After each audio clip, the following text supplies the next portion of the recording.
Hey guys, it's me, Boy Genius here, back for another video, and today's going to be a tutorial video. Now, if you have a version of Windows, like my aunt's computer,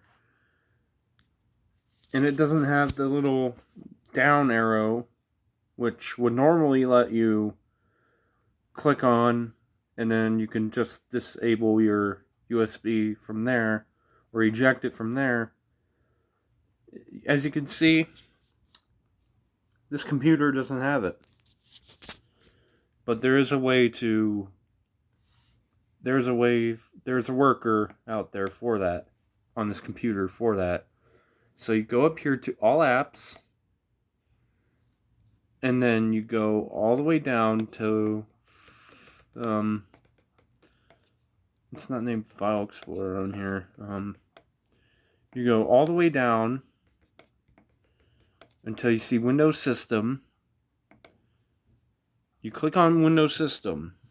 You click the down arrow on Windows System. Right under there's going to be your File Explorer. And then go to USB disk. Or not disk, but or no, you do go on to USB disk. And then click on Manage.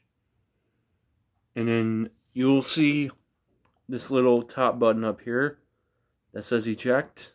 You're going to want to click on it. And it closes out. And now you can remove your USB.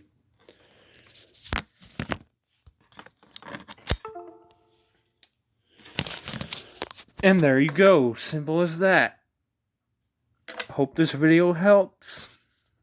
If you guys leave a like and subscribe. If this video helps, then that's good. And yeah.